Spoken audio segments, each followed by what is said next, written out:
আসেন আপনাদেরকে দেখাই যে আমাদের হাঁসগুলো এখানে দাঁড়িয়ে আমি একটু দেখতেছিলাম, যে পর্যবেক্ষণ করতেছিলাম যে সবাই সুস্থ আছে কিনা। কারণ ওদেরকে প্রতিদিন খেয়াল রাখতে হয় যে সবগুলো হাঁস সুস্থ আছে কিনা, ঠিকমতো খাবার খাচ্ছে কিনা। আর হাঁসগুলো দেখেন মাশাল্লাহ একেবারেই ন্যাচারাল পরিবেশে থাকে, এই জন্য ওদের দেখতেও কতটা বেশ সুন্দর। তো যারা ফিট খাবার খায় বা কিছু, তো সেই হাঁসগুলো কিন্তু দেখা যায় যে একটু জরাজীর্ণ থাকে, দেখতে ভালো না। কিন্তু যেহেতু আমাদের হাঁসগুলো সবসময় ন্যাচারাল পরিবেশে থাকে, এরকম পানিতে ভেসে বেড়ায়, এইখান থেকে হচ্ছে জলজ উদ্ভিদ প্রাণী এগুলো খায়, তাছাড়া আমরা ধান খেতে দিই।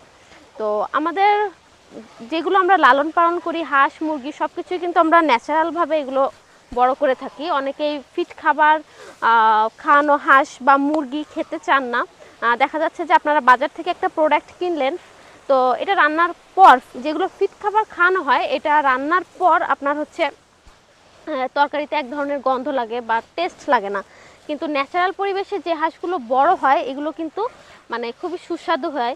এটা আপনি যখন রান্না করবেন, রান্নার পর মানে এটা আপনি টেস্টটা বুঝতে পারবেন। আর এটা কিন্তু খুবই তেলে হয়, তেলযুক্ত হাঁস হয়। তো যারা এরকম তেলযুক্ত বড় সাইজের রাজা হাঁস নিতে চান, তারা কিন্তু আমাদের কাছ থেকে নিতে পারেন। আমাদের রাজহাঁসের একটু খোঁজ খবর নিয়ে আসতেছিলাম, তো আস্তে আস্তে আবার ওয়ার হাউসেই যাচ্ছিলাম। তো ওয়ার হাউসে যেতে যেতে এইদিকে একটা তাল গাছ আছে, তো দেখলাম যে তাল পড়ে আছে। আমাদের তাল যে অলরেডি পাকা শুরু করছে এটা বুঝতে পারি নাই।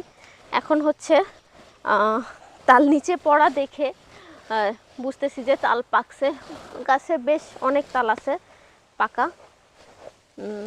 দেখি কি অবস্থা, কতগুলা তাল।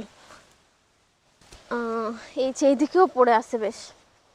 তো আমরা কিন্তু তালও সেল করে থাকি, আমাদের কাছ থেকে আপনারা তাল অর্ডার করতে পারবেন। এই যে একটু দেখাই, দেখেন একদম পুরা পারফেক্ট, একদম ঠিকঠাক মতো পাকছে। তো এইগুলা যারা তাল নিতে চান তারা কিন্তু আমাদের কাছ থেকে তাল অর্ডার করতে পারেন। আর এছাড়া হচ্ছে এইটার যে তালের ভিতরে যে লিকুইডটা থাকে, এটা আমরা প্রসেসিং করে হচ্ছে বয়ামে করে সেল করে থাকি। তো যারা প্রসেসিং করা তাল নিতে চান তারাও কিন্তু আমাদের কাছ থেকে অর্ডার করতে পারেন।